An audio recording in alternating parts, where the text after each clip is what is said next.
Cześć, witam Was w kolejnym odcinku. Jak wielu z Was wie, sam robię kulki.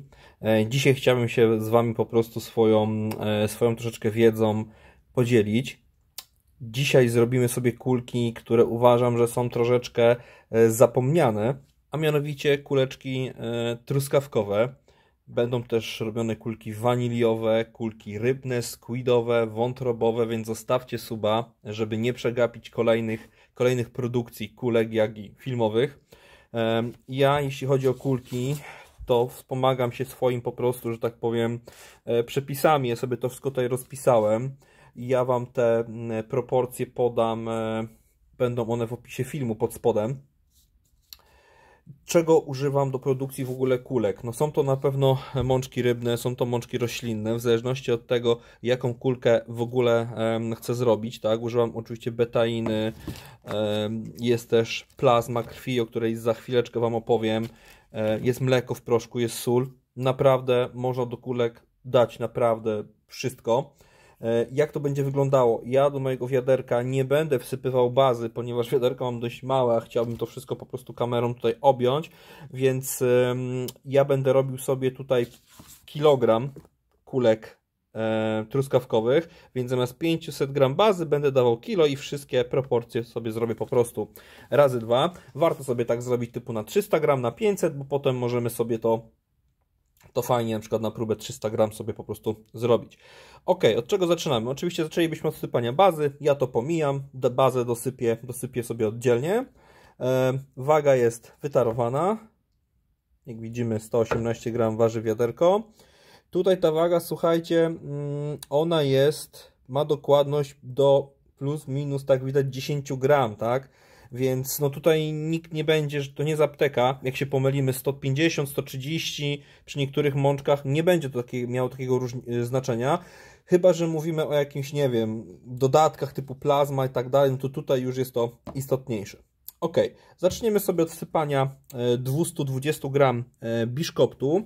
Ja do kulek truskawkowych daję biszkopt, ponieważ daje on taki fajny zapach, polepsza strukturę kulki. Tutaj mamy biszkopt.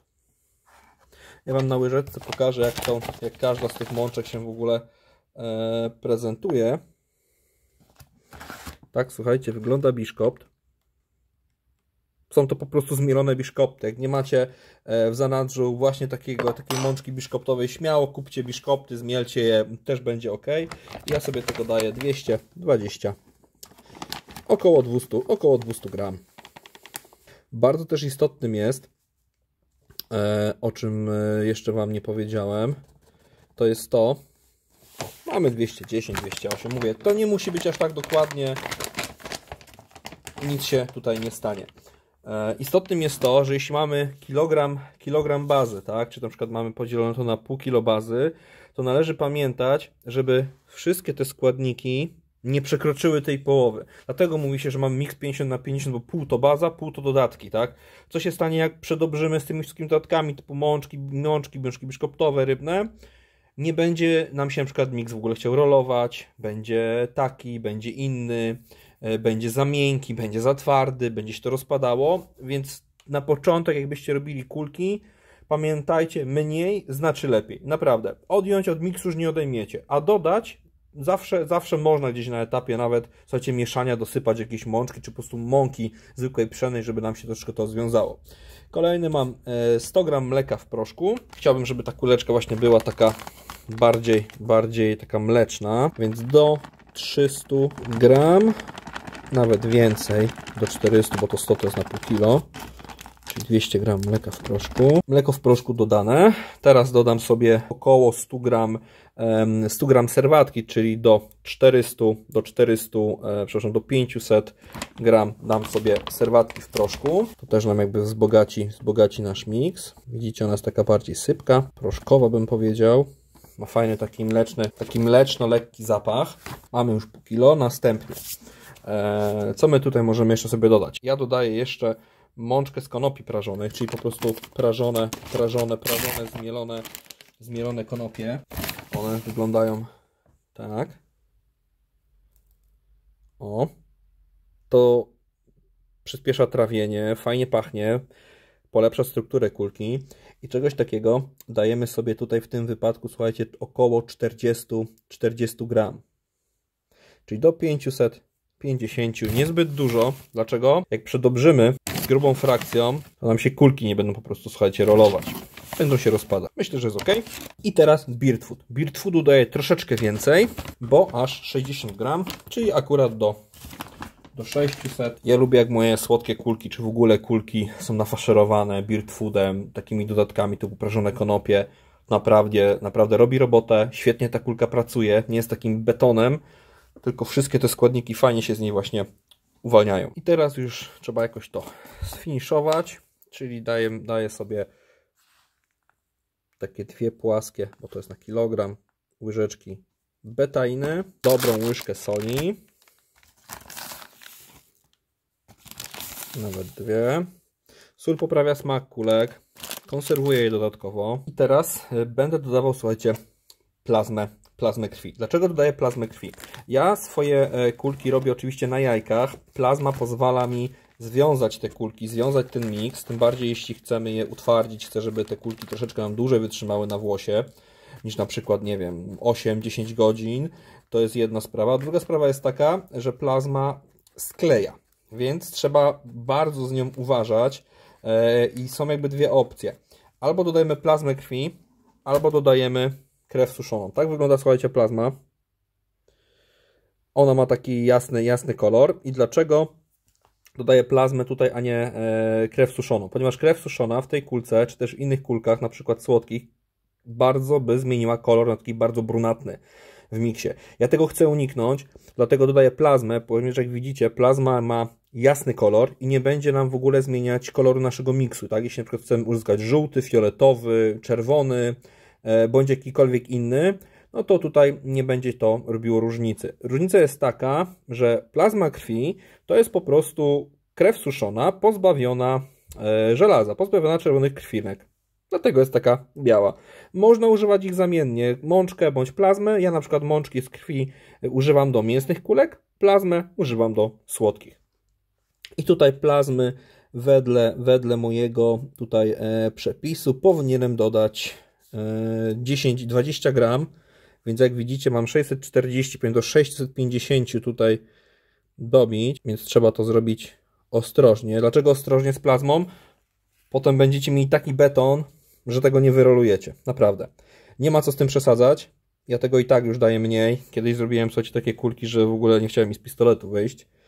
A kręciłem jeszcze wtedy ręcznie, nie miałem jeszcze pistoletu na powietrze. Ok. Tak, zgadza się. Można zawsze wagę, że tak powiem, drygnąć, żeby się tutaj nam skalibrowała.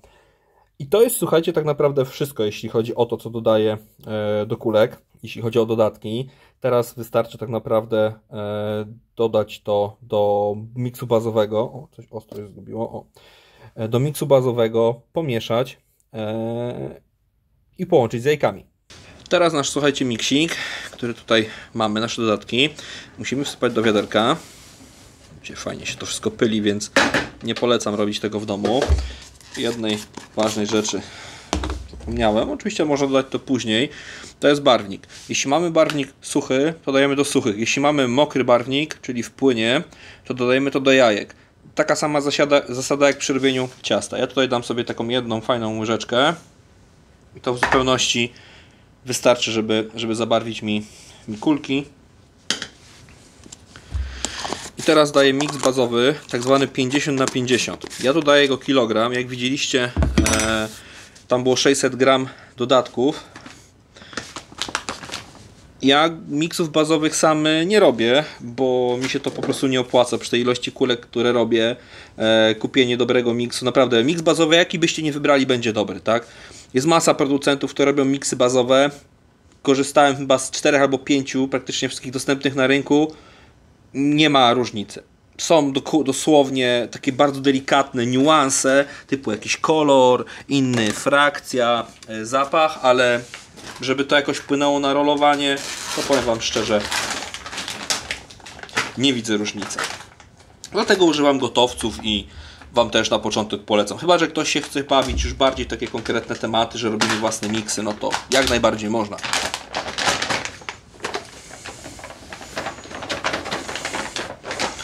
Ten mix bazowy, który ja akurat mam, wam pokażę. On wygląda w ten sposób. I wkrętarką sobie to teraz mieszamy, żeby nam się to ładnie połączyło.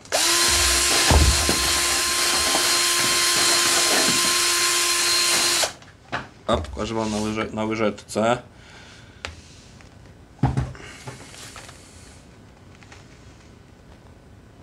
Tak się prezentuje. Zmienił troszeczkę kolor na taki ciemniejszy poprzez ten barwnik, ale tutaj wszystko udało się jakoś wymieszać. Można zawsze jeszcze dodatkowo tą łyżeczką te rogi przemieszać, żeby żadnych tutaj grudek nie było. To tyle, słuchajcie, jeśli chodzi o miks. Za chwileczkę będziemy go rolować, będziemy dodawać jajka, mieszać. To też wam powiem kilka rzeczy. Słuchajcie, miksy są już zrobione, są pomieszane. Za chwileczkę będziemy przygotowywać się do mieszania miksu z jajkami, ale tutaj chciałbym się troszeczkę zatrzymać i trochę wam o tych jajkach, o konserwancie opowiedzieć. Ten fragment będzie taki sam dla wszystkich kulek, więc jeśli go widzieliście, możecie go śmiało przesunąć. Jeśli nie, to myślę, że warto troszeczkę tego mojego gadania posłuchać. Sceneria jaka jest, taka jest. Na dworze jest strasznie, słuchajcie, zimno, pada deszcz i śnieg. Ale jeśli chodzi o jajka, ile tego się w ogóle powinno dozować? Mówi się, że na 100 gram miksu powinno się użyć jedno jajko. Tylko teraz jest ale. Jajko jajku jest nierówne. Będziemy mogli kupić w sklepie rozmiar S, rozmiar M oraz rozmiar L. Tu mam akurat M-ki. Te jajka nawet między sobą troszeczkę się różnią. Chociaż nie, nawet są takie słuchajcie, same. I teraz, czy ta jedno jajko na te 100 gramów to jest mowa o LC, MC czy o SC? Po prostu jedno jajko, tak? Ja używam emek, wam też sugeruję używania emek z prostego powodu. Cenowo wychodzą nawet w porządku. Ja jajka kupiłem akurat za sztukę 87 groszy. Mamy marzec, więc te ceny u was się mogą różnie, że tak powiem, wahać, ale to są emki. I tego tak naprawdę ja daję jedno jajko na 100 gram. To jest moje jakby takie wyjście bazowe. Dlaczego? Ponieważ jeden miks przyjmie bez problemu 10 jajek na kilogram, tak? I te ciasto będzie się nie kleić, będzie naprawdę fajne. Drugi miks będzie potrzebował dosypania mąki, więc warto zawsze ze sobą mieć mąkę bądź też miks. Ja używam mąki, ponieważ miksu mi trochę szkoda, a mąka świetnie tak samo sprawdza się, żeby trochę dosypać, żeby te ciasto nie było takie klejące, ma właściwości wiążące. Jak się robi własne miksy, może kiedyś nagram taki film, jak zrobić własny miks, to mąka, zwykła pszenna mąka jest jak najbardziej ok. I wtedy taką mąkę sobie dosypujemy, kiedy miks jest za rzadki. Kiedy miks jest za suchy, dobijamy po prostu jedno jajko i patrzymy, co się dzieje, tak? Ja po prostu zaczynam od 1:1, czyli jedno jajko na 100 gram i później po prostu dosypuję albo mąki, lub też miksu, jak wolicie, albo dobijam jajko. Kolejny ważny aspekt przy robieniu naszych kuleczek to jest konserwant. Można robić kulki bez konserwantu. Ja konserwantu używam. Nie jest to jakaś, że tak powiem, straszna chemia. To jest po prostu glikol propylenowy, który pewnie już widzieliście na moim odcinku, jak robiłem dipy. Jeśli nie, to was serdecznie zapraszam. On tam właśnie występuje w formie konserwantu. I teraz ile go dać? Ja używam na jedno jajko, bo to liczymy na jajko, 7 ml, 5-7 ml, ale na miks słodki, tak? Do miks słodki możemy naprawdę dać 5 ml na jajko, nic nam się nie powinno z tym stać, tym bardziej, że w moim miksie jest po prostu sól, która też dodatkowo będzie nam to konserwować. Co jeśli mamy miks śmierdzący na bazie mączek rybnych? Wtedy sugeruję naprawdę użyć 10 ml na jajko, ponieważ zrobicie 2, 3, 4 kg, dacie za mało tego konserwantu. Naprawdę nie oszczędzać na tym, bo to nie jest jakoś horrendalnie drogie, a nie chcecie później naprawdę, słuchajcie, przyjść do waszych kulek, jak sobie je zapakujecie i że są spleśniałe, tak? Można się przed tym uchronić, typu, nie wiem, dajemy mniej tego konserwantu, jak ktoś bardzo chce zaoszczędzić i suszymy kulki na kamień. Ale powiem wam szczerze, czy one wam wytrzymają rok, dwa, niektóre? Nie wiem. Ja używam 10 ml na jajko do śmierdzących, połowę mniej, czyli 5 ml do miksu słodkiego. I naprawdę kulki mam już niektóre rok śmierdzące, nic im nie jest, ładnie pachną, tak samo wyglądają, nie schną. Ze słodkimi ta sama sytuacja. Naprawdę wyglądają świetnie. Ok, teraz chciałbym Wam opowiedzieć o kilku innych ważnych aspektach, zanim już przejdziemy do robienia kulek. Pokażę Wam, co potrzebujecie, co warto sobie przygotować. Zanim zaczniemy w ogóle robić, słuchajcie, kulki, to warto już troszeczkę sobie tutaj wszystko przygotować, tak? Typu roller, wyciskacz, flawory, jakiś ręcznik papierowy, naprawdę, bo to się człowiek brudzi. Ja jeszcze dodatkowo lubię użyć sobie, po prostu założyć na ręce takie rękawiczki gumowe, jakie macie, takie będą dobre. Po prostu nie lubię w tym wszystkim mieć tych dłoni, one są tam kolorowe, miks ugniatany, jest kolorowy. No może być naprawdę ciekawie. Warto się zaopatrzyć w dwie rzeczy. Po pierwsze, strzykawka. Tu mam taką 60, dość dużą. Ona mi służy do dozowania konserwantu. Bardzo fajna rzecz. I druga strzykawka, która gdzieś mi się tutaj zapomniała. Malutka strzykawka z igłą. Ona jest chyba do 10 ml, aby dozować nasze flawory. Czy też na przykład jak macie barwnik w płynie, to też można. Ponieważ te flawory są takie lekko oleiste, to one są teraz zimne, więc będą troszeczkę gęstsze niż na przykład byśmy to robili latem, więc warto się właśnie w taką strzykawkę z igłą zaopatrzyć, żeby łatwiej nam było to wszystko tutaj po prostu nabierać. Chyba omówiłem takie podstawowe rzeczy, jeśli chodzi o jajka, konserwant i takie drobniejsze rzeczy, które trzeba mieć, aby te kulki zrobić. Zabieramy się, słuchajcie, już za mieszanie naszego miksu. Czas, słuchajcie, teraz na truskaweczkę. 600 kg truskawki. Więc tak samo zaczynamy sobie od jajek. I tutaj jeszcze będzie oczywiście nasz atraktor truskawkowy. I oprócz niego damy jeszcze słodzik NHDC, który jeszcze sprawi, że ta kulka będzie jeszcze bardziej słodsza. Barwnik już dałem tutaj w przypadku w tym miksie barwnik już tutaj jest, bo ja go dawałem na etapie robienia miksu, więc zobaczymy, jaki ten kolor w ogóle nam wyjdzie. Zaczynamy sobie oczywiście od jajek. Dam tutaj sobie na te 600 kg 13 jajek i powinno być perfekcyjnie.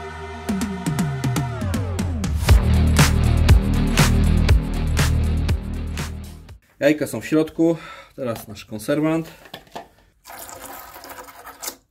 60 plus 15, 75 ml.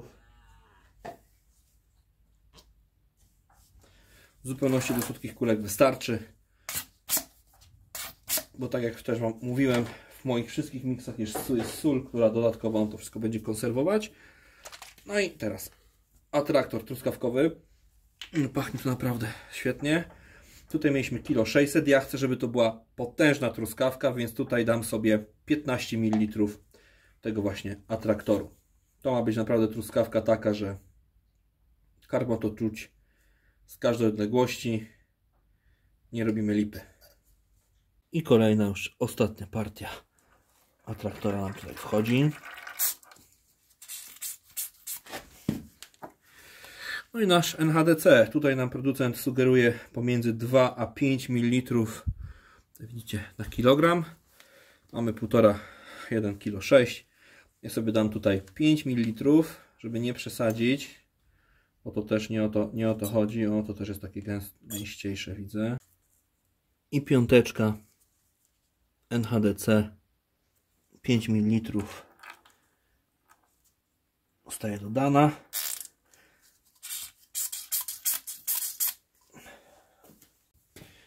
I teraz jest bardzo ważne, żeby to dobrze wymieszać, ponieważ mamy tutaj atraktor, mamy tutaj słodzik, są jajka, jest konserwant i tutaj naprawdę trzeba to dobrze wymieszać, żeby to się znalazło w całości tej mieszaniny naszej. I mieszamy to.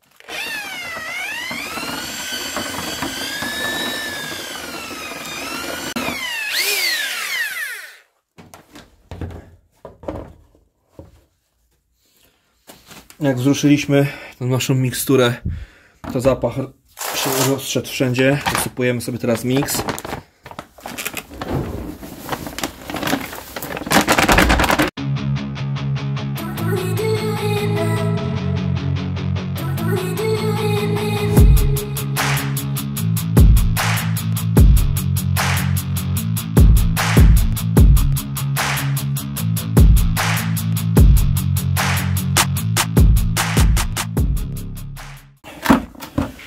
truskawka wyszła nam bardzo kolorowa, bardzo tutaj jest taka czerwona.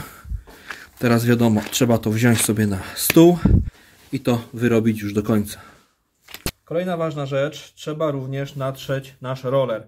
Jak on jest wyczyszczony, to jest taki tępy po prostu i żeby kulki nam fajnie z niego schodziły, to również olejem warto sobie ten roller przetrzeć, każdą tutaj jego część, bo potem o wiele łatwiej będzie nam się po prostu te kulki tutaj rolowało, tak? Potem ten, wiadomo, to ciasto też jest tłuste, więc nie będziemy musieli tego robić za każdym razem, ale warto właśnie to nacierać. Uwierzcie mi, dużo to jakby nas nie kosztuje, a bardzo, bardzo potem ułatwia. No i się potem, wiecie, nie zastanawiamy.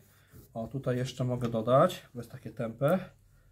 Dlaczego na przykład kulki się rozpadają, czy nie wiem, coś źle schodzi, nie chcą schodzić nam z tego rollera. O, no bo właśnie on powinien być taki ładnie tłusty.